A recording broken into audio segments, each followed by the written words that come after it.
नमस्कार साथियों, जोश आईएएस पीसीएस के मंच पे आपका बहुत बहुत स्वागत है साथियों। सहृदय स्वागत है। उम्मीद करते हैं कि आप स्वस्थ होंगे और अच्छे से पढ़ाई कर रहे होंगे। जैसा कि यहाँ पे आपको थंबनेल में दिख रहा है कि आज हम लोग जो है 70 बीपीएससी का ओनली लॉजिक से क्वेश्चन सॉल्व करेंगे। ओनली लॉजिक्स का मतलब क्या होगा कि अब तक के सीरीज में हम लोगों ने नॉलेज बेस्ड क्वेश्चन को हर ऑप्शन पे बात किया, लेकिन आज की सीरीज आप लोग के लिए खास इसलिए भी होने वाली है क्योंकि आज की सीरीज में हम लोग जो है क्वेश्चन 17 क्वेश्चन बीपीएससी के क्वेश्चन को केवल और केवल लॉजिक से सॉल्व करेंगे। तो इसलिए इस सीरीज को पूरे अंत तक देखें। और ये प्रीलिम्स लास्ट प्रीलिम्स है। बिल्कुल इस तरह से अगर आप क्वेश्चन सॉल्व करेंगे तो उम्मीद है कि आपके मार्क्स जो है बहुत अच्छे आएंगे। तो चलिए, अब ये अंतिम प्रहार है क्योंकि यहाँ पे नॉलेज के साथ साथ आपको लॉजिक भी इस्तेमाल करना होगा कि अगर आप नहीं इस्तेमाल करेंगे तो कहीं ना कहीं कोई आपका अन्य कंपटीटर करेगा।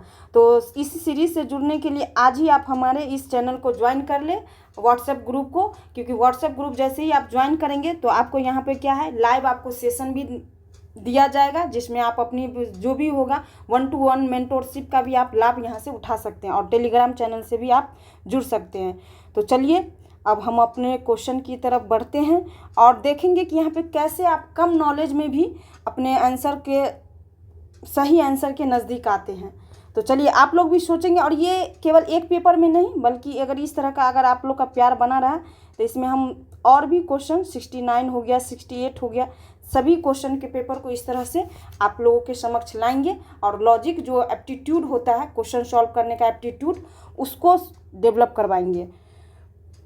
तो देखिए, फर्स्ट क्वेश्चन आज का क्या कह रहा है 70 बीपीएससी में। देखिए, फर्स्ट क्वेश्चन कह रहा है डाल्टन के परमाणु सिद्धांत की सफलतापूर्वक व्याख्या।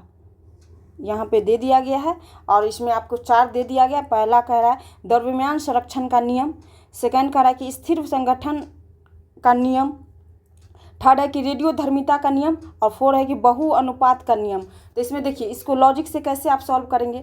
एक तो लॉजिक ये कहता है कि आपको नॉलेज है तो नॉलेज के अकॉर्डिंग चले जाएं। सेकंड ये कह रहा है कि आप इसमें लॉजिक क्या लगाएंगे। तो लॉजिक में ये कहता है कि जो भी सीक्वेंस वाइज है, जैसे कि 1, 2, 3 ये सीक्वेंस में है, तो ये ऑप्शन जनरली नहीं हो, आयोग ऐसा आंसर नहीं लेता है कि सीक्वेंस में है, जैसे है कि 1, 2 और 3 ये आंसर हो जाएगा और लास्ट का नहीं होगा। ऐसा जनरली आंसर नहीं लिया गया है आयोग के द्वारा। 2, 3, 4, 2, 3 और 4 ये भी सीक्वेंस में हो गया, तो ये भी आंसर जनरली ऐसा आयोग नहीं लेगा। अब बच गया कि 50-50, 1, 2, 4 और 1, 3, 4। एक तो ये लॉजिक हो गया। दूसरा लॉजिक ये है कि 1, 1 से स्टार्ट है तो आंसर उसी दोनों में से कोई होगा। 1, 2, 1, 2 आपका सिमिलर मैच कर रहा है, 1, 2, 1, 2 यहाँ भी है और 1, 2, 1, 2 सी में भी है, तो आपका आंसर इसी दोनों में से कोई होगा। तो इसके अकॉर्डिंग अगर देखेंगे तो आपका आंसर कौन सा हो जाएगा, सी ज़्यादा सटीक लग रहा है। 1, 2, 4। अब वैसे भी थोड़ा सा देख लीजिए, आपके पास नॉलेज तो होगा ही। द्रव्यमान संरक्षण का नियम 1 होगा, स्थिर संगठन का नियम ये भी होगा, और 3 रेडियोधर्मिता का नियम से इसका कोई वास्ता ही नहीं है। बहु अनुपात का नियम ये होगा, यानी कि 4, 1 to 4 होगा। यहाँ पे कोई सीक्वेंस भी नहीं, ये भी आप ध्यान पे रखेंगे। तो आंसर 1 का जो हो जाएगा वो सी हो जाएगा। यही एक कॉमन लॉजिक कहता है कि जब एग्जाम हॉल में आप 50-50 चले जाएंगे तो आप क्वेश्चन आपको सही होने की संभावना बढ़ जाएगी। जब आप सुनते होंगे कि कोई जो स्टूडेंट होता है कि वो 1 मंथ तैयारी करता है, 2 मंथ तैयारी करता है और 110+ मार्क्स लाता है। कैसे लाता है? वो केवल नॉलेज से नहीं लाता है, वो कहीं ना कहीं उसमें जो क्वेश्चन एप्टीट्यूड सॉल्व करने का जो टेक्निक होता है वो दिमाग में उसका सेट रहता है और उसी अकॉर्डिंग वो एग्जाम हॉल में क्वेश्चन सॉल्व करता है। आने वाले जो 72 बीपीएससी होने वाला, उसमें आपको इस तरह का क्वेश्चन एप्टीट्यूड जो है वो आपको अगर डेवलप रहेगा तो आप अच्छे मार्क्स ले आएंगे। इसलिए इस सीरीज को आप बहुत अच्छे से देखें और अपने दोस्तों को भी बताएं। 2 नंबर क्वेश्चन क्या करा है, निम्नलिखित में से कौन एक टेक्नोपोलिस है। टेक्नोपोलिस, पहले तो एक शब्द क्वेश्चन पढ़ेंगे तो शब्द को बहुत अच्छे से देखेंगे। टेक्नो का मतलब क्या होता है, टेक्नोलॉजी। तो हम लोग जानते हैं कि भारत में जो है कौन सा टेक्नोपोलिस है, तो वो है बेंगलुरु।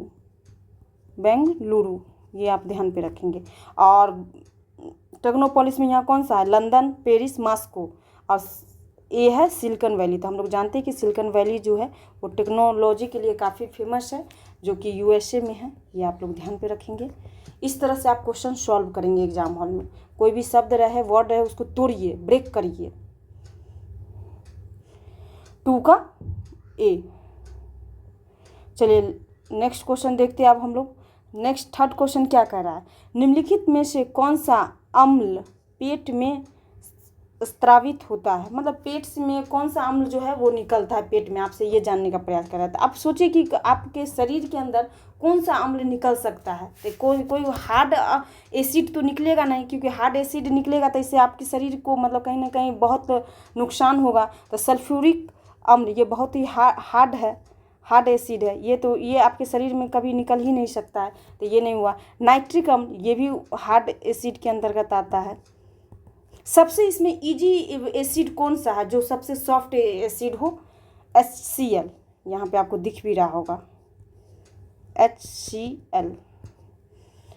तो इस तरह से जब क्वेश्चन सॉल्व करेंगे ना, जो जब आपको नहीं भी आता हो तो इस तरह से आप एग्जाम हॉल में सॉल्व कर सकते हैं। अब देखिए ये क्वेश्चन ऐसा नहीं है कि आज हम आपको बताएं ये क्वेश्चन में और इसको आप अप्लाई किए और आपका क्वेश्चन सही हो जाएगा, जी नहीं। आपको इसके लिए क्या करना होगा कि देखिए जैसे यहाँ पे आपने सॉल्व किया मेरे साथ, आपने देखा, इसके साथ ही आप अपना क्या कीजिए कि 170 का या जो भी हो 69 का पेपर लीजिए, उसमें भी आप उसको अप्लाई करने का प्रयास कीजिए। या इसी सीरीज पे आपको 5-6 साल के क्वेश्चन को ओनली एलिमिनेशन टेक्निक से आपको बताया जाएगा, तो इसको भी आप देखिए और उसको अप्लाई कीजिए। अन्य जो और एग्ज़ाम हुए हैं BPSC के द्वारा, जैसे ऑडिटर हुआ है, APO का एग्ज़ाम, उसमें अप्लाई कीजिए, तब आ जा कर के आपका ये एप्टीट्यूड डेवलप होगा, करने से होगा, अभ्यास करने से होगा। ये बहुत सॉफ्ट एसिड है, हाइड्रोक्लोरिक अम्ल HCl, तो इसलिए ये आपके अम्ल में पेट में जो निकलता है वो खाना पाचन के लिए होता है, तो ये टी आंसर के साथ आप। बाकी आप स्टूडेंट हैं तो हम ये मान के चलते कि थोड़ा बहुत आप पढ़ाई कर ही रहे होंगे, लेकिन पढ़ाई के साथ साथ आपको ये भी एप्टीट्यूड लेके जाना होगा एग्जाम हॉल में। चलिए नेक्स्ट क्वेश्चन, 4 नंबर क्वेश्चन क्या कर रहा है, निम्नलिखित में से किस शासक ने हर्ष के समय असम पर शासन किया। देखिए हर्ष के समय असम पे, देखिए तो सबसे पहले असम का पे शासन के बारे में पूछ रहा है। तो जब इस तरह का क्वेश्चन अगर आ जाए एग्जाम में, हिस्ट्री में, खासकर हिस्ट्री में अगर इस तरह का क्वेश्चन आ जाए तो इसमें आपको फेमस राजा खोजना है। जब भी कोई इस तरह का क्वेश्चन रहे जो लगा कि आप पढ़े हुए, आप कितना साल पढ़ी हैं, बताइए इतने साल आप पढ़े हैं, आपको क्या पता है कि असम में कौन सा शासक जो है शासन किया था, नहीं पता होगा। क्योंकि ये क्वेश्चन आपको नॉलेज के लिए, नॉलेज के आधार पर सॉल्व करने के लिए दिया ही नहीं गया, बल्कि एप्टीट्यूड आपका चेक कर रहा है आयोग।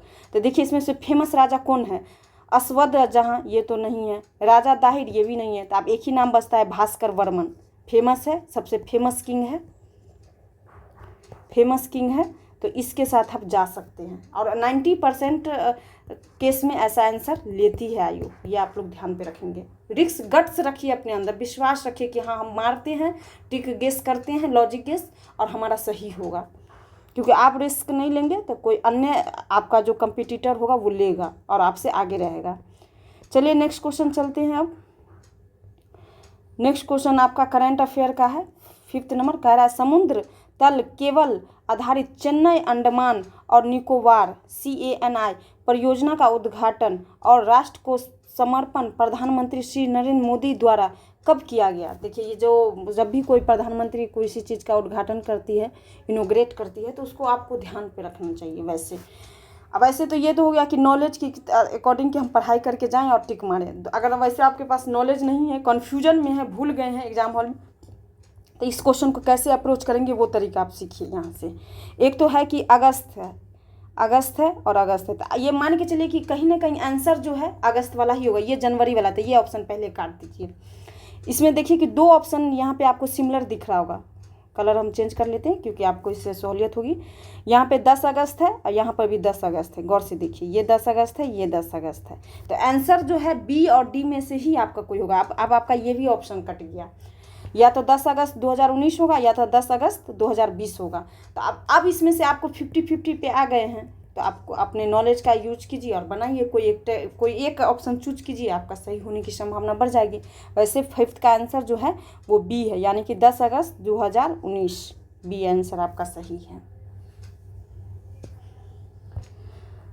चलिए अब नेक्स्ट क्वेश्चन, जब भी इस तरह का क्वेश्चन सॉल्व करेंगे तो आप 50-50 पे आ जाएंगे, तो उस क्वेश्चन को जरूर अटेम्प्ट करेंगे एग्जाम हॉल में। चलिए नेक्स्ट क्वेश्चन की तरफ चलते हैं।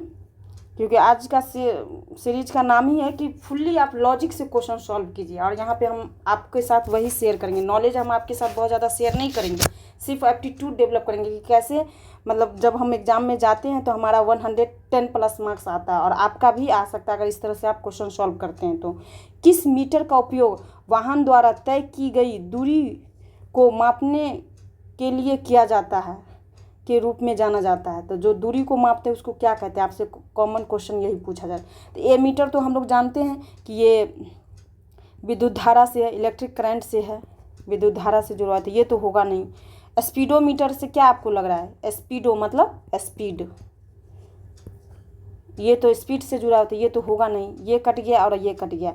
क्रोनोमीटर और ओडोमीटर, तो क्रोनोमीटर और ओडोमीटर में से जो आपको लगता है, अगर नॉलेज नहीं है तो कोई एक ऑप्शन चूज कर लीजिए। वैसे आप पढ़े होंगे तो ओडोमीटर तो बहुत ही हल्का क्वेश्चन था, ओडोमीटर होगा। तो इस तरह क्वेश्चन एग्जाम हॉल में आपको सोचना कैसे, ये मैं आपको बता रही हूँ। मैं बार बार कह रही हूँ कि मैं नॉलेज से क्वेश्चन सॉल्व नहीं करवा रही हूँ। नॉलेज के लिए तो और हमारे सीरीज चल रहे हैं, जिस सीरीज पे आपको नॉलेज दिया जा रहा है कि कैसे कैसे इसमें नॉलेज होगा। यहाँ पे अभी सिर्फ और सिर्फ लॉजिक गेस करना आपको बताया जा रहा है, ये आप ध्यान पे रखेंगे। चलिए नेक्स्ट क्वेश्चन चलते हैं। 7 नंबर क्वेश्चन। 7 नंबर क्वेश्चन क्या कह रहा है, देखिए। संविधान के किस संशोधन द्वारा एंग्लो इंडियन समुदाय के लिए आरक्षित 2 सीटों को समाप्त कर दिया गया? एंग्लो इंडियन जो थे, जो 2 सीटें जाती थी, उसको आप कहीं ना कहीं समाप्त कर दिया गया। तो कौन से इससे है? तो ये तो करंट बेस्ड क्वेश्चन है, बहुत इजी प्रकृति का क्वेश्चन था, तो ये 104 होगा। आंसर भी इसका यही है। तो इसमें बहुत ज़्यादा लॉजिक की आवश्यकता नहीं है। वैसे अगर इसमें एक लॉजिक कहिएगा तो जो सबसे कम वाला होता है और जो सबसे अधिक वाला होता है, जैसे कि 108 और 100 सबसे मिनिमम है, ये मिनिमम है और ये मैक्सिमम है।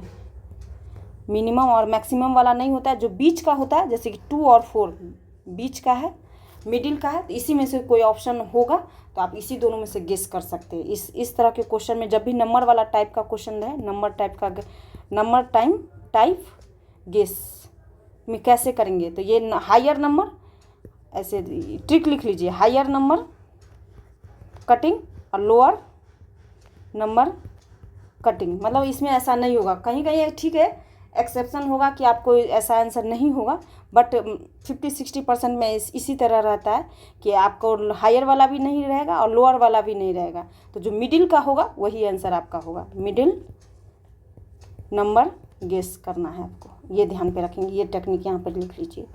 7 का क्या हो जाएगा? डी। यानी कि देखिए 100 यहाँ पे मिनिमम है, 108 क्या है? मैक्सिमम है। सबसे ज़्यादा इसमें ये है, सबसे कम ये है। 102 और 104 मिडिल का है, ये ध्यान पे रखेंगे। चलिए 8 नंबर क्वेश्चन। 8 नंबर क्वेश्चन बिल्कुल मैथ्स का क्वेश्चन है और रीजनिंग का क्वेश्चन है। तो इसमें भी आप यही टेक्निक अपना सकते हैं। 18 आपका क्या है? मिनिमम है और 36 मैक्सिमम है। ये मैक्सिमम है और 18 क्या है? 18 क्या है? मिनिमम है। तो ये दोनों आंसर तो नहीं होने वाला है। आंसर या तो 22 होगा या तो 20 होगा। तो इसमें आंसर जो है 22 है, आयोग के द्वारा 22 दिया गया। देखिए आप उसी टेक्निक, जो टेक्निक बताएं उसी टेक्निक के अकॉर्डिंग आपका फुल्ली एलिमिनेशन टेक्निक का फुल्ली लॉजिक से क्वेश्चन आपका सही हो रहा है कि नहीं हो रहा है। 50% आप आंसर तक जा रहे हैं, ऑप्शन तक जा रहे हैं, यही होता है लॉजिक गेस। चलिए नेक्स्ट क्वेश्चन चलते हैं। 9 नंबर क्वेश्चन। 9 नंबर क्वेश्चन को ठीक से देखेंगे। 9 नंबर क्वेश्चन क्या कर रहा है? निम्नलिखित बंदरगाहों पोर्ट में से कौन कृत्रिम बंदरगाह है? यानी कि कौन सा आर्टिफिशियल बंदरगाह है, आपसे ये जानने का प्रयास किया जा रहा है। तो आर्टिफिशियल बंदरगाह तो आप जानते हैं कि सबसे पहले तो इसमें से ऑड इन वन खोजिए। एक है कि मारमुगांव, दूसरा है मुंबई, थर्ड है कोची और फोर्थ है चेन्नई। तो ये सभी नाम जो है पश्चिम की दिशा में है। ये सभी जो नाम है बंदरगाह जो है ये पश्चिम डायरेक्शन में और ये जो है पूर्व डायरेक्शन में। एक तो ऑड इन वन खोज लिए आप, ऑड इन वन। तो जो ऑड इन वन होता है वो आंसर कहीं ना कहीं रहता है। एक तो ये टेक्निक हो गया। दूसरा टेक्निक इसमें ये है, आप ऐसे लॉजिक्स लगा सकते हैं कि जो बंदरगाह होता है कृत्रिम बंदरगाह, जो कृत्रिम बंदरगाह होगा वो वैसे ही डायरेक्शन में बनाया जाएगा जहाँ पे मतलब क्या कहते हैं, डेल्टा का जो निर्माण होता है, जैसे वो पानी गिरती है, नदी गिरती है और डेल्टा का निर्माण करती है, जैसे कि बंगाल की खाड़ी। तो बंगाल की खाड़ी में नेचुरल बंदरगाह तो बनेगा नहीं, क्योंकि नदी गिरती है वहाँ पे बनने नहीं देगा। तो वहाँ पे कोई भी चीज़ जो होगा डेवलप होगा वो मैन मेड ही होगा, मैन मेड ही बनेगा, ये ध्यान पे रखेंगे, मैन मेड ही बन सकता है, क्योंकि वहाँ पे नदी गिरेगी बंगाल की खाड़ी में। अब बंगाल की खाड़ी में नदी गिरेगी तो डेल्टा का निर्माण होगा, डेल्टा का निर्माण होगा तो वहाँ पे नेचुरल तो कोई चीज़ फॉर्म होगा नहीं, तो वहाँ पे मैन मेड ही कोई चीज़ एक्टिव होगा, तभी वो जा कर के क्रिएट होगा। तो यहाँ पे 9 का जो होगा वो D, Chennai port. Chennai port जो क्या है, एक आर्टिफिशियल पोर्ट है और ये पूर्व डायरेक्शन में है, ये ध्यान पे रखेंगे। बाकी ये सभी जो है ये नेचुरल है, नेचुरल है, ये ध्यान पे रखेंगे। चलिए अब नेक्स्ट क्वेश्चन की तरफ चलते हैं। 10 नंबर क्वेश्चन। 10 नंबर क्वेश्चन क्या कह रहा है? 10 नंबर क्वेश्चन कह रहा है कि अप्रैल 2024 में संयुक्त राष्ट्र सुरक्षा परिषद के कितने सदस्यों ने फिलिस्तीन को संयुक्त राष्ट्र का पूर्ण सदस्य बनने की अनुमति देने के प्रस्ताव को या तो अस्वीकार कर दिया या मतदान से अनुपस्थित रहे। तो ये बिल्कुल करंट बेस्ड क्वेश्चन है। फिर भी अगर आप करंट बेस्ड भी अगर इस तरह का नंबर बेस्ड क्वेश्चन आ गया तो इसमें आपको ये ध्यान रखना, बहुत ही काफ़ी क्या कहा जाए एकदम डीप क्वेश्चन है। अगर वैसे आदमी कितना याद करके जाएगा। तो एक तो सबसे मैक्सिमम नंबर में जो मेरा टिक था, मैक्सिमम और मिनिमम नंबर वाला लॉजिक, तो मैक्सिमम हटा दीजिए, ये मैक्सिमम है, इसको कट करिए। मिनिमम कौन है? 2 है, मिनिमम 2 है, इसको भी हटाइए। 3 और 5 में से जो आपको सही लगता है, याद है तो उसके साथ जाइए। 50-50 आप आ गए, इसका आंसर 3 है। 3 10 का 3 है। 3 जो लोग थे व्यक्ति जो थे वो मतदान में या तो अनुपस्थित रहे या अस्वीकार कर दिए इस क्वेश्चन के कदम। देखिए बिल्कुल आ गए ना 50-50, 3 और 5 में से ही कोई आंसर है। इस तरह से आप अप्लाई कीजिए। अन्य जो पेपर हुए हैं 69, 68, 69, 68 और 67 जो भी बीपीएससी के द्वारा एग्ज़ाम कंडक्ट किया गया उसे को आप यहाँ पे अप्लाई करके देखिए, तब जाकर के आपको लगेगा कि हाँ कॉन्फिडेंस आएगा। 11th number question. 11th number question क्या कह रहा है? 2024-25 के केंद्रीय बजट भाषण में आत्मनिर्भरता स्वावलंबन के लक्ष्य के तहत किस तेल बीज को शामिल नहीं किया गया? देखिए नहीं किया गया, यहाँ पे नहीं पूछ रहा है। तो किसको शामिल नहीं किया गया है? तो एक तो सोयाबीन को किया गया है। सोयाबीन को इसलिए क्योंकि सोयाबीन का जो तेल होता है हम लोग जानते हैं कि रिफाइन खाते हैं, तो ये तो होगा ही शामिल। और तिल का तेल भी जानते हैं कि कई जगह जो है भारत के स्टेट में इसका प्रयोग खूब होता है, उपयोग होता है। और मूंगफली को भी तेल को काफ़ी यूज किया जाता है साउथ में। नारियल जो है उसको शामिल नहीं किया गया है बजट भाषण में, इसको शामिल नहीं किया गया। हालांकि नारियल के भी जो साउथ केरल के तरफ आप जाएंगे, केरल तमिलनाडु की तरफ, तो नारियल के तेल से मतलब जो खाना है ऑयल के मतलब फूड ऑयल के रूप में काफ़ी यूज होता है, तो नारियल को वैसे शामिल नहीं किया गया है। तो चलिए अब नेक्स्ट क्वेश्चन की तरफ पढ़ते हैं। 12 नंबर क्वेश्चन क्या कर रहा है? 12 नंबर क्वेश्चन कह रहा है अप्रैल 2024 में शेख अहमद अल सवा को किस देश का नया प्रधानमंत्री नियुक्त किया गया? ये बिल्कुल यहाँ पे कोई ऐसा लॉजिक नहीं लगेगा। अगर आपको याद है तो बनाइए, नहीं याद है तो स्किप कीजिए ऐसा क्वेश्चन को।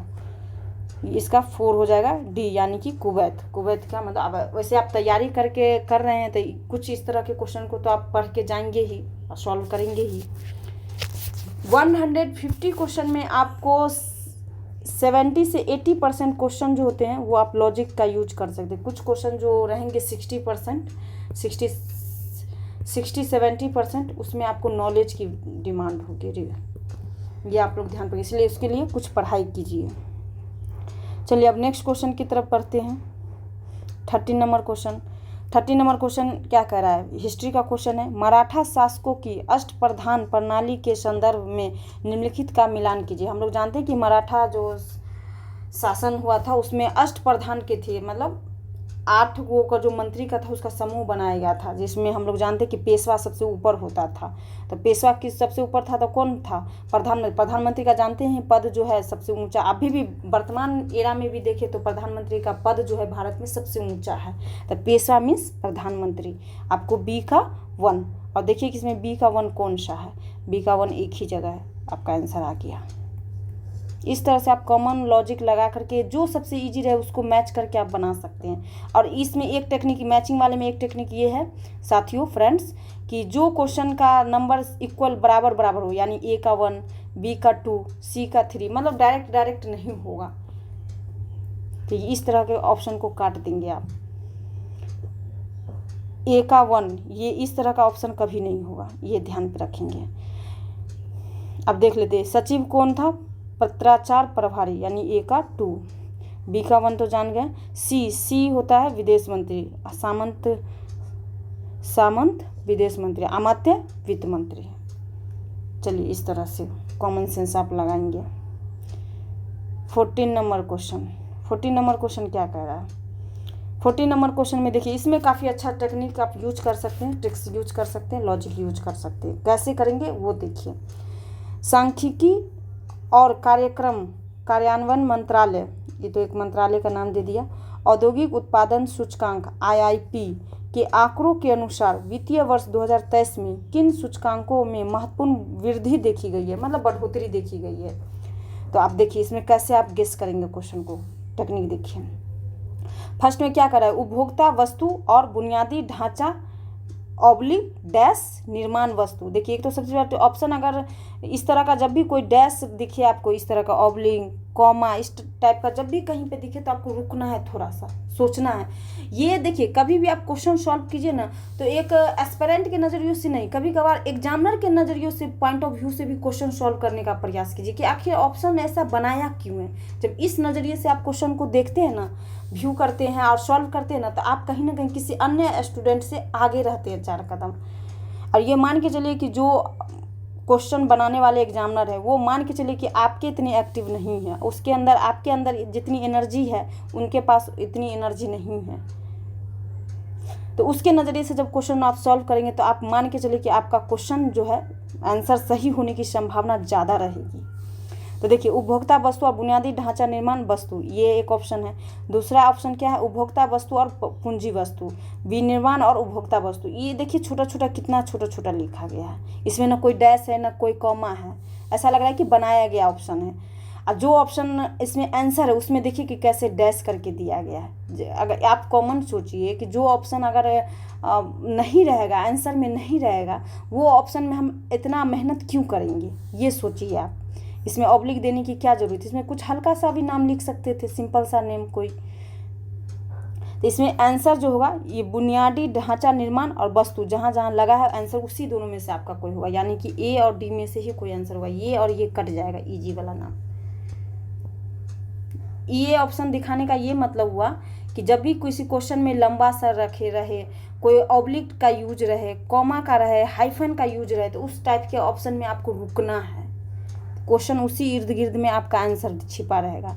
तो इसमें आंसर जो है बुनियादी ढांचा निर्माण और वस्तु और पूंजी वस्तु, ये ऑप्शन आपका है डी।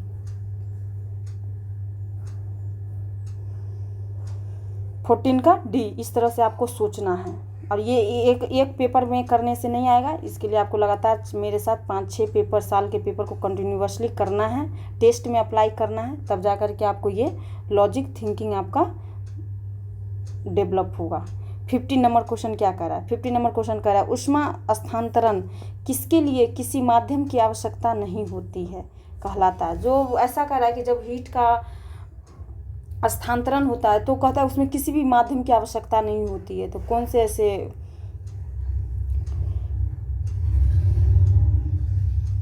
तो एक तो देखिए, इस तो प्रतिबिंब है जो कि बिल्कुल इलॉजिकल सा ऑप्शन बना दिया है। एक कन्वेक्शन और कंडक्शन, तो ये दोनों में तो हम लोग जानते हैं कि होता है, इसमें जो है माध्यम की आवश्यकता होती है। ये एक्चुअली PYQ थीम है, संवहन और संचालन। यहाँ से क्वेश्चन BPSC पूछ चुकी है, तो ये आपको तो भूलना ही नहीं है। एक बच गया विकिरण, तो विकिरण में हम लोग जानते हैं कि इसमें माध्यम की आवश्यकता नहीं होती है, ये आप लोग ध्यान पे रखेंगे। चलिए नेक्स्ट क्वेश्चन की तरफ बढ़ते हैं। अब हम लोग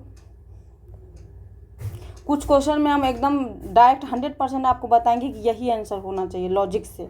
कुछ क्वेश्चन में आपको 50-50% करके दे देंगे कि इस दोनों में ही आप कोई ऑप्शन टिक करेंगे एग्जाम हॉल में, जिससे कि आपका मार्क्स सही होने की संभावना ज़्यादा हो।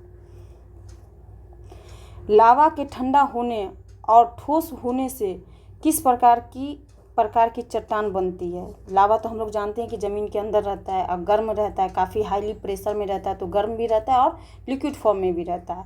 जब वही चीज़ जब लिक्विड रहेगा तो गर्म रहेगा, तो उससे वैसे सोचिए कि क्या होनी चाहिए, इसमें किस तरह का नाम होना चाहिए। जब भी बात लावा की बात आएगी तो आप किस तरह के नाम चूज करेंगे। तलछटी तो नहीं चूज करेंगे। क्रिस्टल तो हम लोग जानते हैं कि किसी भी कोई भी ऐसा गुड्स जिसको ज़मीन पे आप पटकिए और वो टूट जाए, भंगूर हो जाए, तो वो तो होगा नहीं। रूपांतरित तो हम लोग जानते हैं कि किसी भी चीज़ को जब कोई ऐसा मेटामॉर्फिक जो होता है रूपांतरिक चट्टान, वो डायरेक्ट लावा का मतलब ठंडा होगा और ठंडा होने से डायरेक्ट तो वो चेंज नहीं हो जाएगा। उसके लिए सबसे पहले क्या होगा, किसी न किसी फॉर्म में वो आएगा, आने के बाद ही उसमें किसी प्रकार का मतलब रिएक्शन होगा, प्रेशर पड़ेगा, एयर का कांटेक्ट होगा, तभी जा कर के वो उसमें चेंज होगा। तो ये ऑप्शन भी इसके इर्द गिर्द नहीं है। तो इसमें कौन सा होगा, लावा ठंडा होगा और फिर वो ठोस के रूप में आएगा, बाहर आएगा, कौन होगा, तो वो इग्नियस होगा। इग्नियस का मतलब ही होता है आग। लावा कैसा रहता है, ज़मीन के अंदर आग जैसा रहता है। ये आप लोग ध्यान रखेंगे, शब्द से बिल्कुल इस तरह से आप क्वेश्चन सॉल्व कर सकते हैं एग्जाम हॉल में। इसलिए कहते हैं कि क्वेश्चन को जब पढ़िए ना तो थोड़ा सा पढ़ के समझिए उसको, उसके इर्द गिर्द सोचिए। लावा मतलब आग। आग कैसा होता है, इग्नियस क्या है, आग का ही एक पार्ट है आग, ऐसे समझिए। 16 का ए। 17 नंबर क्वेश्चन देखिए क्या कह रहा है। 18वीं लोकसभा के चुनाव के बाद मोदी सरकार में केंद्रीय कपड़ा मंत्री के रूप में किसे नियुक्त किया गया। तो ये तो बिल्कुल फैक्चुअल क्वेश्चन था। गिरिराज सिंह बेगूसराय से थे, उन्हें कपड़ा मंत्रालय दिया गया। तो ये चलिए खैर नेक्स्ट क्वेश्चन की तरफ बढ़ते हैं। 18 नंबर क्वेश्चन। 18 नंबर क्वेश्चन क्या कर रहा है, चीन, मंगोलिया एवं जापान में निम्नलिखित मानव प्रजातियों में से कौन निवासरत है। तो देखिए इसमें दे दिया है, 3 नाम दे दिया, देश का नाम दे दिया, और उसमें से कह रहा है कौन सा निवासरत है। देखते तो ऑस्ट्रेलियाइड है, निग्रो है, मंगोलियाइड है और नॉर्डिक है। तो इसमें बताइए एक तो, और इस तीनों नाम में आपको कौन नाम ऐसा लग रहा है कि सिमिलर साउंडिंग है। एक तो मंगोलिया और मंगोलाइड, सिमिलर साउंडिंग आपको यही दिख रहा होगा। जो भी क्वेश्चन जब पढ़ते हैं याद कीजिए, जब भी क्वेश्चन आप पढ़े तो उसके जब आपको आता है तो बिल्कुल आप नॉलेज के साथ बना लीजिए। अगर नहीं आता है तो सिमिलर साउंडिंग खोजिए। देखिए ये सिमिलर साउंडिंग लॉजिक है। जब भी किसी क्वेश्चन में कोई सी चीज़ का साउंड छुपा हुआ, उसके ऑप्शन में भी छुपा हो, तो कहीं ना कहीं ऑप्शन वही रहता है, यानी कि मंगोलाइड या मंगोलिया या मंगोलाइड। तो आंसर आपका सी हो जाएगा। और निग्रो तो हम लोग जानते हैं कि ये अफ्रीका महाद्वीप का है, अफ्रीका महाद्वीप, ये ध्यान पे रखेंगे, ये नॉलेज होगी आपका। खैर हम इस पर अभी बात नहीं करेंगे, अभी हम लोग फुल्ली ट्रिक्स पे क्वेश्चन सॉल्व कर रहे हैं। 19 नंबर क्वेश्चन, चचनामा का फारसी में अनुवाद किसके द्वारा किया गया। अगर आप थोड़ी सी नॉलेज और लॉजिक लगा करके क्वेश्चन सॉल्व करते हैं तो आपका कभी भी मार्क्स 100 प्लस रहेगा। इस तरह से आप क्वेश्चन को अप्रोच कीजिएगा। देखिए क्वेश्चन क्या कर रहा है, चचनामा का फारसी में अनुवाद किसके द्वारा किया गया। देखिए चचनामा है, ये क्वेश्चन आप भी आपने इतने दिन से पढ़ाई किया होगा, हम लोगों ने किए हैं, कभी इस तरह का पढ़ाई नहीं की है क्योंकि ये आउट ऑफ सिलेबस क्वेश्चन है। तो इस तरह के क्वेश्चन में आप लॉजिक गेस कीजिए। एक तो नाम दिया हुआ है आपको क्या कि नूरुद्दीन मोहम्मद औफी, शम्स ए सिराज, मोहम्मद अली बिन अबू बकर कुफी। देखिए कितना लंबा सा नाम है, कितना अटपटा सा नाम है। जब भी कोई बड़ा सा नाम दिखे, अटपटा सा नाम दिखे, तो मान के चलिए कि कहीं ना कहीं वो ऑप्शन है, आंसर है, इसीलिए वो यहाँ पे डाला गया। नहीं तो आयोग क्यों मेहनत करेगा इतना। कुछ हल्का सा नाम यहाँ पे दे देता, अलबरूनी दे देता, कुछ दे देता। तो आपका 19 का जो आंसर हो जाएगा वो सी। देखिए सबसे टफ नेम और सबसे बड़ा नेम है, इसलिए ये आंसर है। 20 नंबर क्वेश्चन क्या कह रहा है, निम्नलिखित में से कौन गैसों के द्रवीकरण के लिए उपयुक्त स्थिति का प्रतिनिधित्व करता है। मतलब जो लिक्विड फॉर्म में जो गैस होता है, जब एलपीजी आप यूज करते होंगे, एलपीजी गैस, तो एलपीजी का फुल फॉर्म ही होता है लिक्विड पेट्रोलियम गैस। मतलब लिक्विड फॉर्म में आपका जो ये गैस है क्यों है, क्योंकि वहाँ पे हाई प्रेशर है, हाई प्रेशर में रहता है, प्रेशर का यूज किया गया है, तभी वो लिक्विड फॉर्म में है। तो इस तरह का क्वेश्चन जब भी आए तो इस तरह से सोचना है। तो हाई प्रेशर कहाँ पे है, ये तो नहीं होगा, ये तो नहीं होगा, तो उच्च दाब यहाँ पे है। जब भी हाई प्रेशर होगा तो टेम्परेचर लो होगा, लो टेम्परेचर होगा। ये आप लोग ध्यान पे रखेंगे।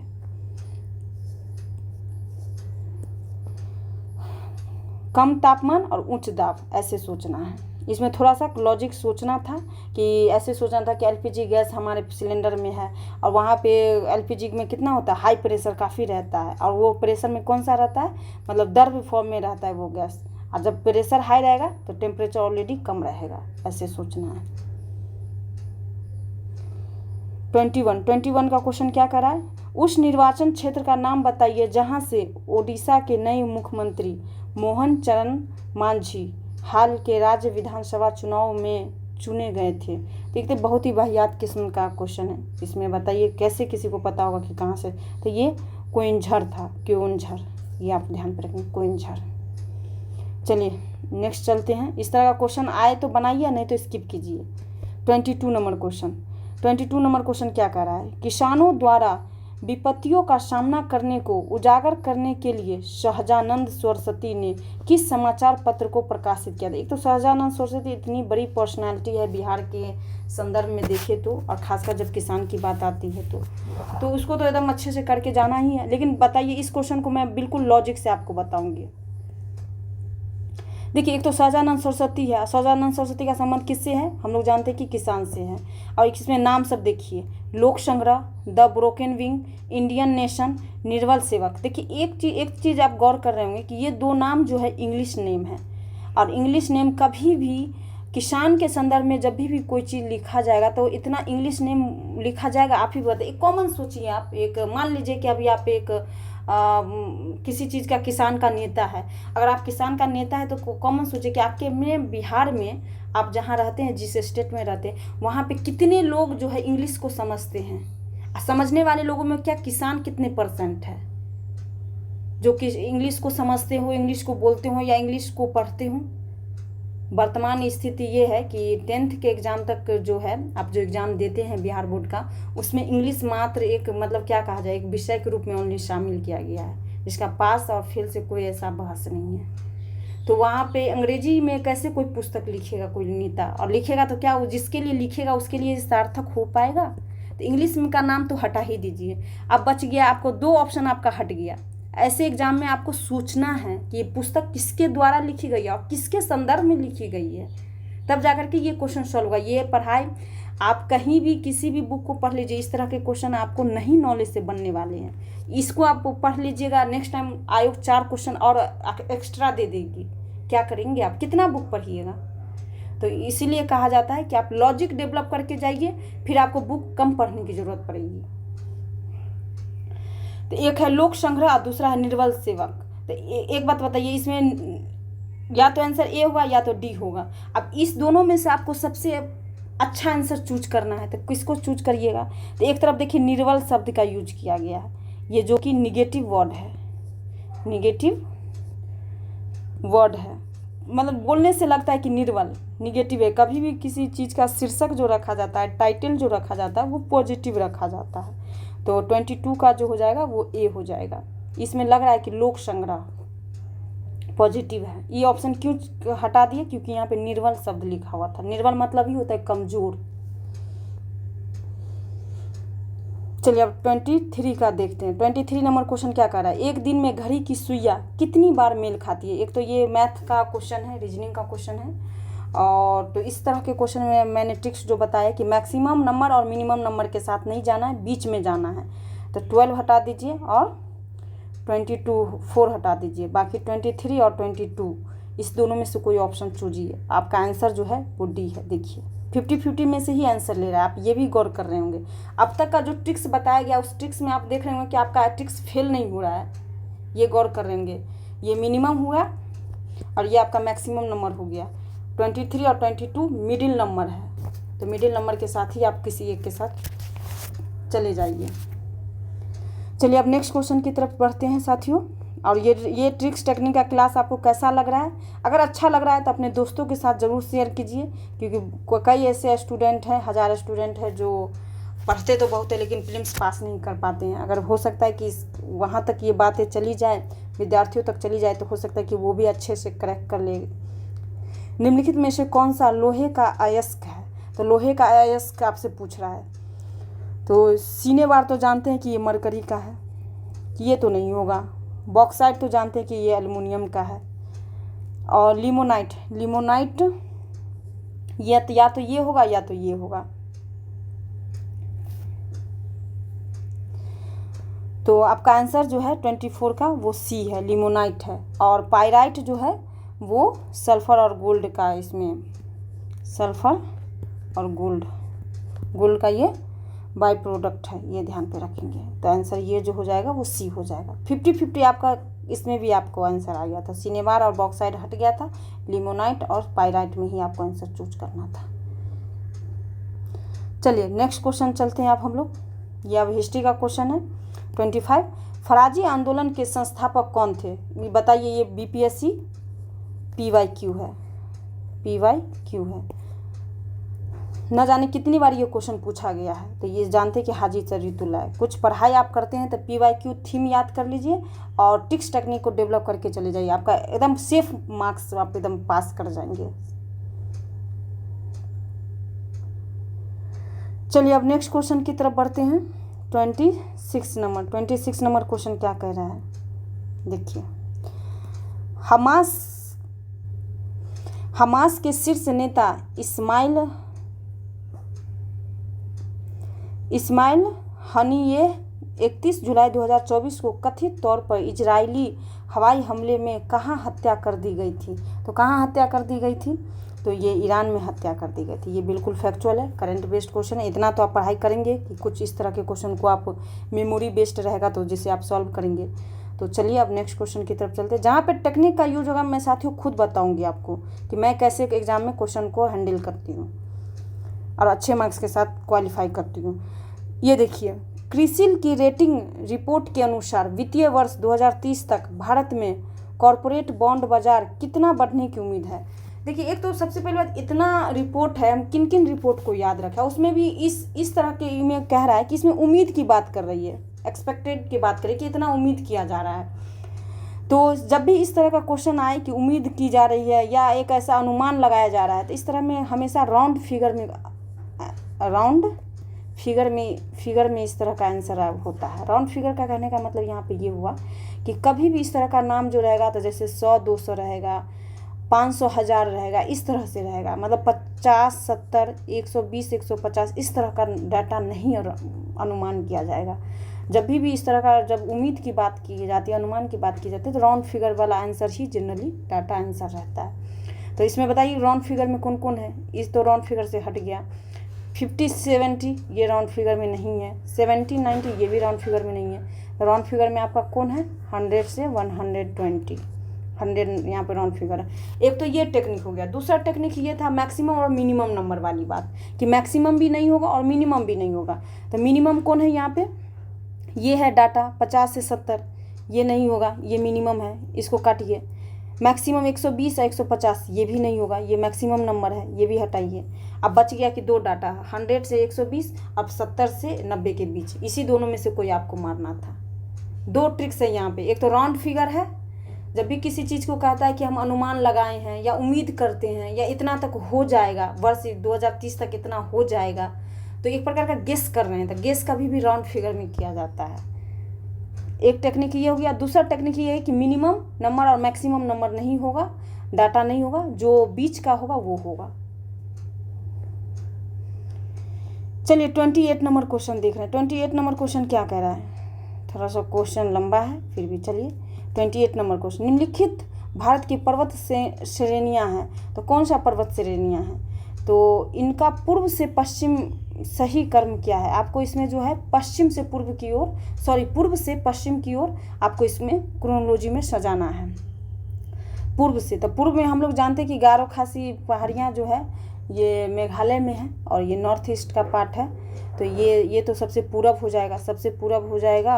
और नंदा देवी का संबंध कहाँ से है? उत्तराखंड से है। कामेत भी उत्तराखंड का पार्ट है। केटू तो हम लोग जानते हैं कि लद्दाख का है, ये लद्दाख का है। कामेत उत्तराखंड का है। इस तरह से अगर आपको पता है, ये चमोली डिस्ट्रिक्ट में है उत्तराखंड के। तो ये हो जाएगा उत्तराखंड। तो बताइए इसमें सबसे कौन होगा? पहले ईस्ट साइड में तो यही है, एक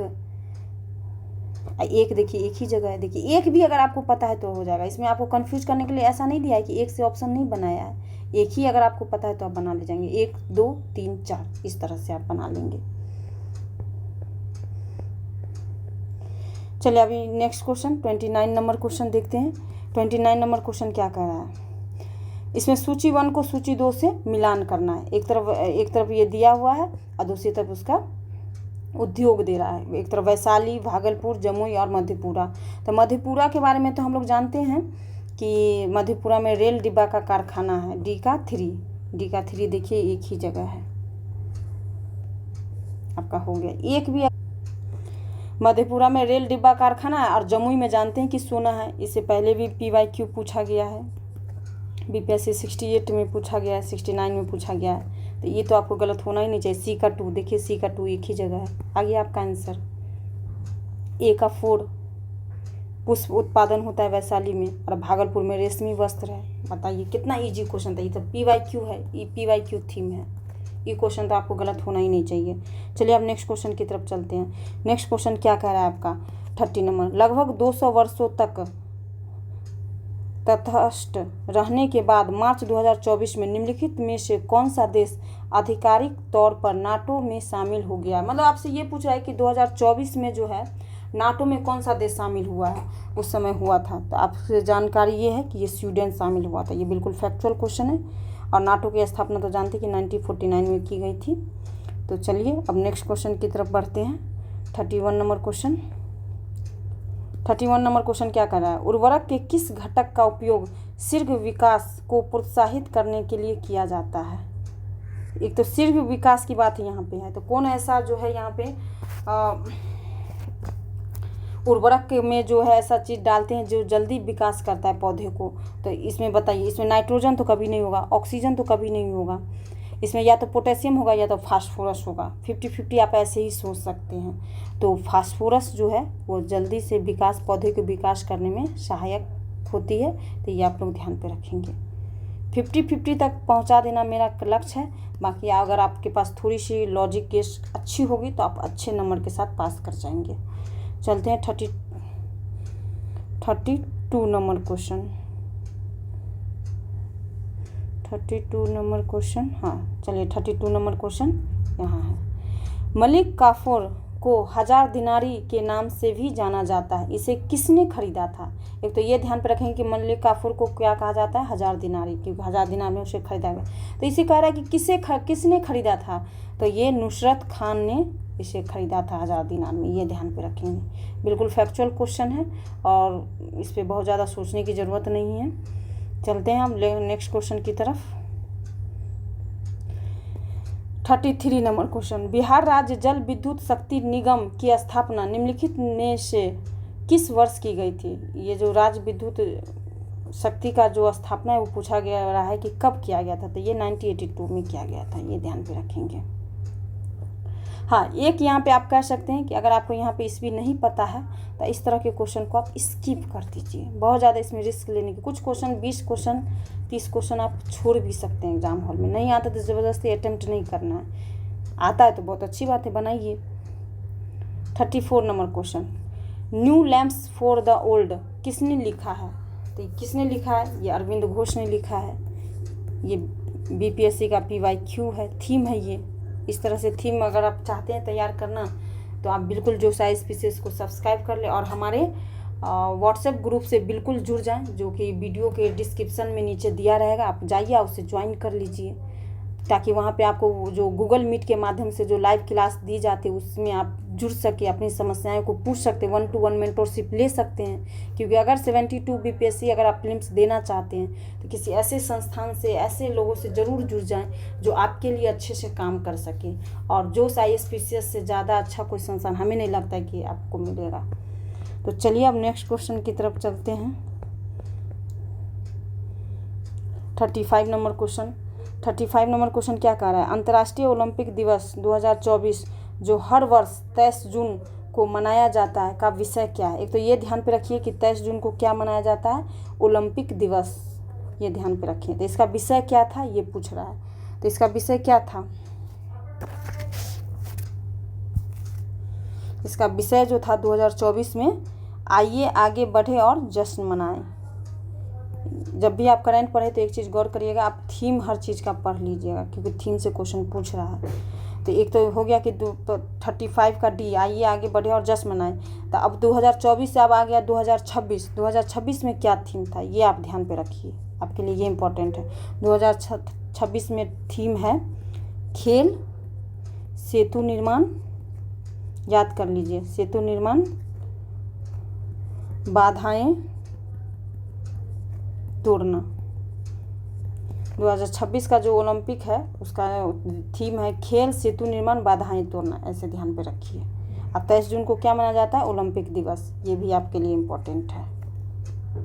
चलिए नेक्स्ट क्वेश्चन। नेक्स्ट क्वेश्चन क्या कर रहा है 36, भारतीय राष्ट्रीय कांग्रेस के 1912 पटना अधिवेशन के अध्यक्ष कौन थे। बिल्कुल ये फैक्चुअल क्वेश्चन है। तो कौन थे, RN मधुलकर थे, RN मधुलकर। और कहाँ हुआ था, बांकीपुर में, ये भी ध्यान रखना, बिल्कुल PYQ है। तो ये क्वेश्चन आपको गलत नहीं होना चाहिए, सेकंड में ये क्वेश्चन बनना चाहिए एग्जाम हॉल में। चलिए अब नेक्स्ट क्वेश्चन की तरफ, 37 नंबर क्वेश्चन। 37 नंबर क्वेश्चन क्या कह रहा है, एक सीरीज दिया हुआ है और आपको इसमें से 14 नंबर जो है आपसे 14वां नंबर प्राप्त करने के लिए कह रहा है, ज्ञात करने के लिए कह रहा है। तो इसमें आप बताइए, या तो सॉल्व करके बना लीजिए 38, और नहीं तो वही टेक्निक मैक्सिमम और मिनिमम वाला कि इसको कैंसिल कीजिए और जो बीच का नंबर है उसको उसके साथ जाइए अगर आप गेस करना चाहते हैं। 34 क्या है, यहाँ पे मिनिमम है, और 46 क्या है, मैक्सिमम नंबर है, -46 -34, 42 और 38 बीच का नंबर है, उसके साथ आप किसी एक के साथ चले जाइए। नहीं तो इस सबसे अच्छा है कि इस टाइप के क्वेश्चन को सॉल्व कर लीजिए एग्जाम में अगर टाइम मिलता है तो।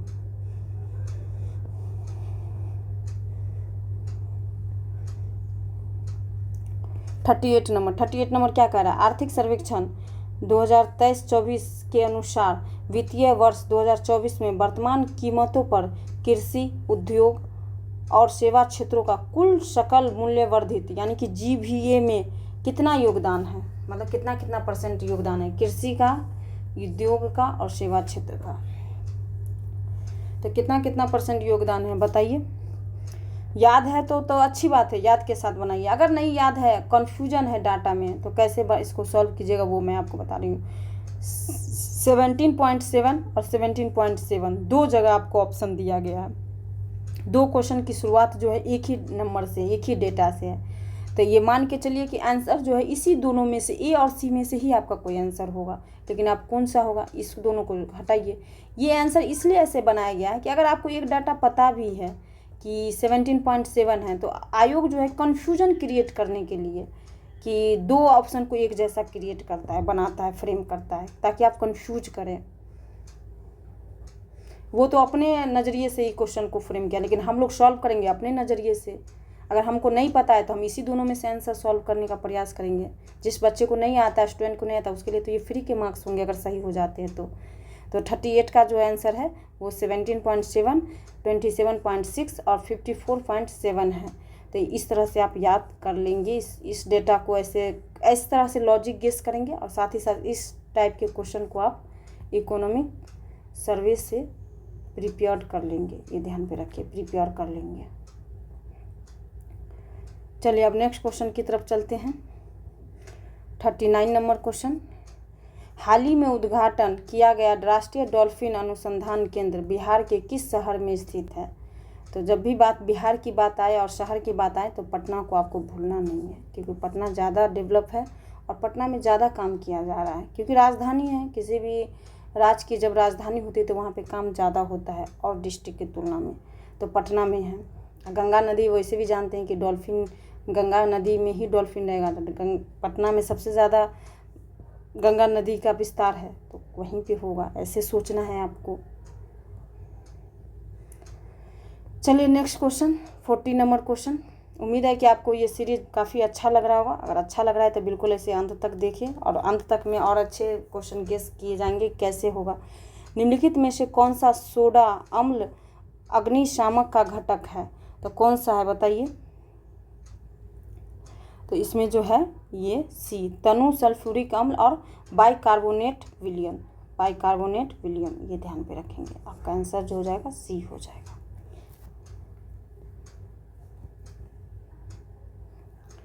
चलिए नेक्स्ट क्वेश्चन की तरफ चलते हैं। 41 नंबर क्वेश्चन। 41 नंबर क्वेश्चन क्या करा, निम्नलिखित में से किस जीवाणु बीमारी को प्लीहा ज्वर कहा जाता है? प्लीहा ज्वर किसे कहते हैं? तो ये एंथ्रेक्स को कहते हैं, एंथ्रेक्स को, एंथ्रेक्स को कहा जाता है। बहुत ही कॉमन सेंस वाले क्वेश्चन थे, बहुत ही नॉर्मल क्वेश्चन थे, और ये जनरली पशुओं में होता है, ये आप लोग ध्यान पर रखेंगे। एंथ्रेक्स, मुंह काला हो जाता है, मतलब दाग सब बिंदु बिंदु टाइप का आ जाता है, दग उस टाइप का हो जाएगा, ये आप लोग ध्यान पे, पशुओं में ज़्यादा होते हैं। तो बिल्कुल ये नॉलेज वाली क्वेश्चन थी, तो इसमें हम बहुत ज़्यादा बात नहीं करेंगे, क्योंकि आज का सीरीज ही है टेक्निक बेस्ड है। टेक्निक से क्वेश्चन आपको सॉल्व करना है, ट्रिक से क्वेश्चन सॉल्व करवाना है। 42 में क्या कह रहा है, इस वर्ष जापान भारत द्विपक्षीय समुद्री अभ्यास जीमैक्स 24 कहाँ आयोजित किया गया था?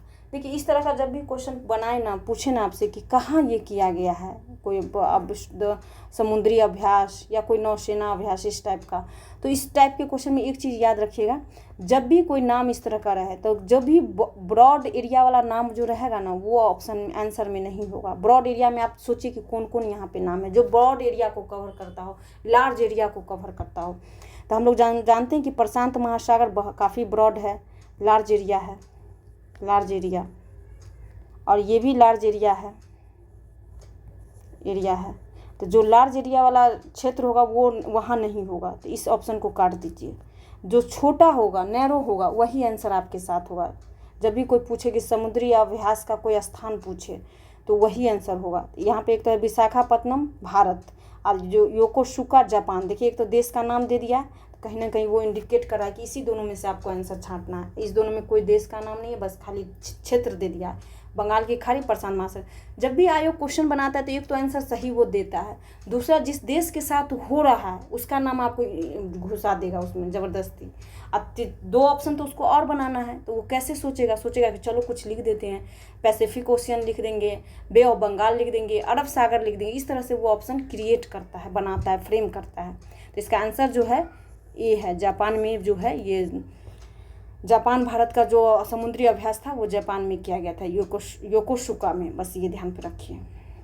तो आपको जब सोचना है इस तरह का समुद्री अभ्यास टाइप का कोई क्वेश्चन रहे, तो आपको छोटा नाम सोचना है, जो छोटा एरिया को कवर करता हो, उसी में से आपका आंसर आपको टिक करना है। ये यहाँ पे ट्रिक्स है, एरिया वाइज ट्रिक्स इसको कह सकते हैं, कि जब भी कोई अभ्यास हो तो उसको लार्ज नाम को आपको हटा देना है, लार्ज नेम को हटा देना है। चलिए अब नेक्स्ट क्वेश्चन की तरफ बढ़ते हैं। 43 नंबर क्वेश्चन, रामकृष्ण मिशन की स्थापना किसके द्वारा की गई थी? तो इसमें तो खैर आपको कन्फ्यूजन होनी नहीं चाहिए, तो ये तो स्वामी विवेकानंद जी के द्वारा की गई थी, और 2 जगह स्वामी विवेकानंद जी है, तो आंसर इसी दोनों में से कोई होगा।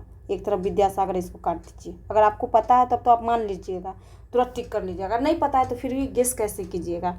2 जगह स्वामी विवेकानंद है, तो आंसर इसी दोनों में से कोई होगा, तो ये इसका आंसर ये होगा सी, 43 का सी। 1897 में स्वामी विवेकानंद के द्वारा रामकृष्ण मिशन की स्थापना की गई थी। चलिए अब नेक्स्ट क्वेश्चन की तरफ बढ़ते हैं। 44 नंबर क्वेश्चन। 44 नंबर क्वेश्चन क्या कर रहा है, ये तो बिल्कुल रीजनिंग का क्वेश्चन है। पूछ रहा है कि कंप्यूटर को ये शब्द में लिखा जाए तो इसी तरह मेडिसिन को कैसे लिखा जाए, तो मेडिसिन को यहाँ पे EOJDJEFM के फॉर्म में लिखा जाता है। तो 44 का आंसर सी हो जाएगा आपका। ये बिल्कुल सॉल्व करने वाला क्वेश्चन है, एग्ज़ाम में आप सॉल्व करके जाएंगे तो बना ले जाएंगे। चलिए नेक्स्ट क्वेश्चन की तरफ देखते हैं। 45 नंबर क्वेश्चन, निम्नलिखित में से कौन सी विकिरणें शरीर के दर्द से राहत पाने के लिए उपयोगी की जाती है? शरीर में जब आपको पेन करता है तो उसमें कोई ऐसा विकिरण है, कौन सा विकिरण है जो आपको जिससे रिलैक्स महसूस होता है? तो ये हम लोग जानते हैं कि इंफ्रारेड विकिरण जो है वो दर्द के राहत के लिए, उपचार के लिए इसका प्रयोग किया जाता है। तो बिल्कुल ये BPSC का पूछा हुआ क्वेश्चन है, BPSC PYQ है, तो ये क्वेश्चन तो आपको गलत होनी ही नहीं चाहिए। अब 46 नंबर क्वेश्चन, इसमें देखिए काफ़ी अच्छा टेक्निक का यूज किया गया है, ट्रिक्स का यूज है, जब आपको नहीं भी पता तो भी आप बना ले जाएंगे। निम्नलिखित में से चेर राजवंश की राजधानी कौन सी थी? एक तो चेर राजवंश है और उसकी राजधानी आपसे पूछा जा रहा है, आप कितने राजवंश पढ़ के जाएंगे?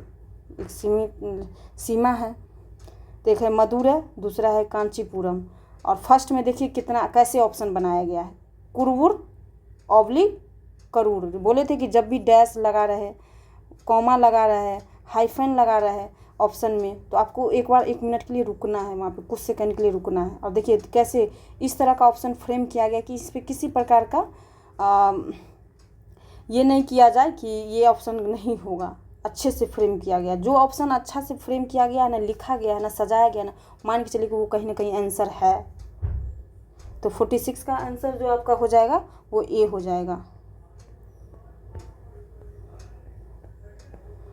चलिए अब 47 नंबर क्वेश्चन। 47 नंबर क्वेश्चन क्या कर रहा है?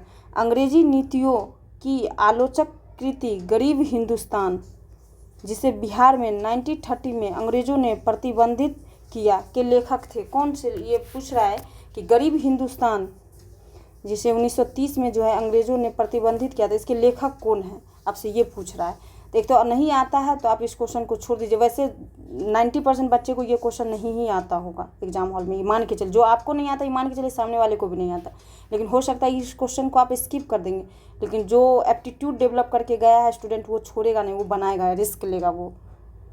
तो देखिए इसमें क्या कैसे आप इसको क्वेश्चन को आप आंसर के नज़दीक जाएंगे। एक तो है अली मोहम्मद साद, मोहम्मद वली हसन, बदरुल हसन, शेख मियाँ जान। इसमें देखिए 2 नाम जो है हसन हसन लास्ट में लगा हुआ है, सेम साउंड है इसमें, तो आंसर इसी दोनों में से आपको टिक करना है। इसमें से जो आपको सही लगता है, दिमाग जो कह रहा है उस समय एट द टाइम वो गेस कर दीजिए।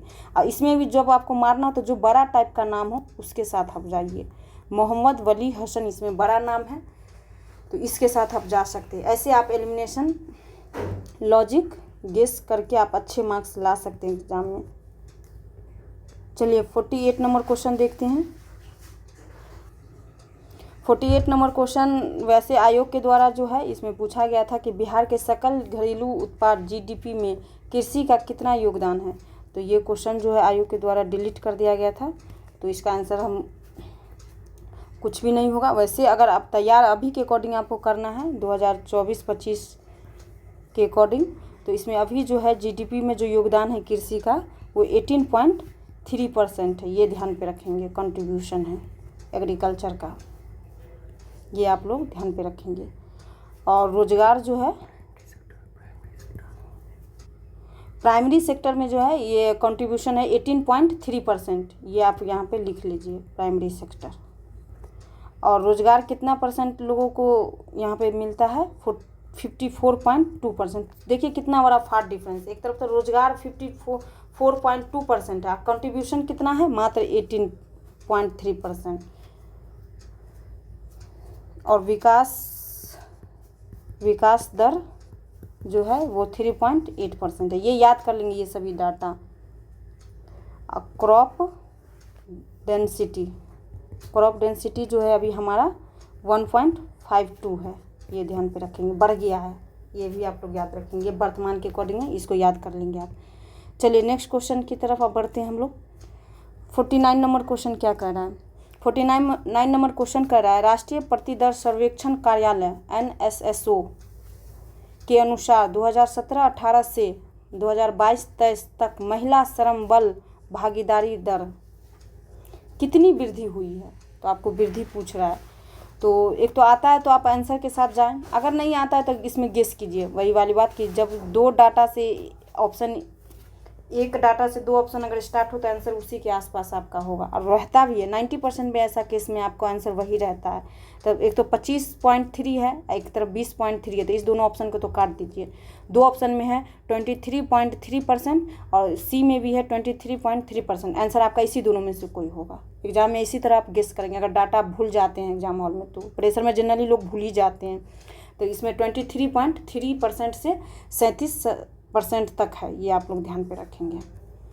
49 का बी, इसको कहते हैं सिमिलर लॉजिक गेस जो है, इसमें ये ट्रिक्स आप लिख लीजिए। सिमिलर नंबर गेस, कि जब सिमिलर नंबर से कोई दो से ऑप्शन स्टार्ट हो तो आंसर उसी में से आपको चूज करना है। अब आज का लास्ट क्वेश्चन 50 नंबर क्वेश्चन क्या कर रहा है?